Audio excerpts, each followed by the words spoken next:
Hello friends, welcome back my YouTube channel biology science. पिछले video में मैंने आप लोगों को जीवद्रव्य अथवा प्रोटोप्लाज्म के बारे में बताया था, जिसमें मैंने ये भी बताया था कि जीवद्रव्य के दो मुख्य भाग होते हैं। यानी जीवद्रव्य के मुख्य रूप से दो भाग होते हैं। कौन कौन सा? पहला साइटोप्लाज्म अथवा कोशिका द्रव्य होता है और दूसरा केंद्रक अथवा न्यूक्लियस होता है। जैसे हम इस पादप कोशिका को देखें तो ये पूरा जीवद्रव्य अथवा प्रोटोप्लाज्म है। जो ये आप देख रहे हैं ये पूरा जीवद्रव्य अथवा प्रोटोप्लाज्म है। और मैंने बताया कि जीवद्रव्य के मुख्य रूप से दो भाग होते हैं। यानी जीवद्रव्य को दो भागों में बांटा गया। पहला वाला भाग कौन सा है? कोशिका द्रव्य अथवा साइटोप्लाज्म। जो पहला वाला भाग है ये वाला भाग है, ये आप जो देख रहे हैं ये कोशिका द्रव्य है अथवा साइटोप्लाज्म है। और ये जो दूसरा वाला आप भाग देख रहे हैं, बीच वाला भाग, ये बीच वाला भाग दूसरा भाग होता है जिसे केंद्रक अथवा न्यूक्लियस कहा जाता है। अब जैसे पूछा जाए कि कोशिका द्रव्य अथवा साइटोप्लाज्म किसे कहते हैं, तो बताएंगे कि जीवद्रव्य का वह भाग जो केंद्रक को चारों ओर से घेरे रहता है। क्या बताएंगे? जीवद्रव्य का वह भाग जो केंद्रक को चारों ओर से घेरे रहता है कोशिका द्रव्य अथवा साइटोप्लाज्म कहलाता है। कोशिका द्रव्य या साइटोप्लाज्म कहा जाता है। तो चित्र में देखिए ये पूरा केंद्रक को चारों तरफ से घेरे है। जो चित्र है इसमें देखिए अच्छे से, ये पूरा केंद्रक को चारों तरफ से घेरे है।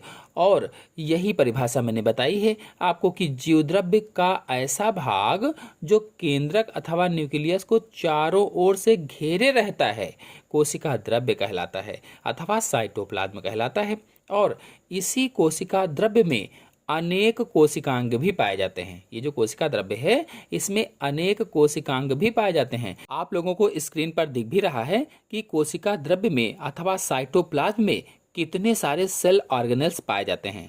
सेल ऑर्गेनेल्स का मतलब होता है कोशिकांग पाए जाते हैं। और कुछ प्रमुख सेल ऑर्गेनेल्स अथवा कोशिकांगों के नाम हम आपको बता देते हैं। जैसे एंडोप्लाज्मिक रेटिकुलम अथवा इसे हिंदी में अंतःप्रदब्बी जालिका कहा जाता है। फिर दूसरा गाल्जी बॉडी अथवा हिंदी में इसे गाल्जी काय कहा जाता है अथवा इसे डिक्टियोसोम के नाम से भी जाना जाता है। Lysosome, mitochondria, chloroplast. क्लोरोप्लास्ट के अंतर्गत मुख्य रूप से हरित लवक, पादप कोशिका में मुख्य रूप से और भी हरित लवक होते हैं, वर्णी लवक होते हैं, अवर्णी लवक होते हैं। इन सब के बारे में डिटेल से समझाएंगे आपको। फिर राइबोसोम, रिक्तिका अथवा वैक्यूल कहा जाता है। सेंट्रोसोम अथवा तारक काय कहा जाता है।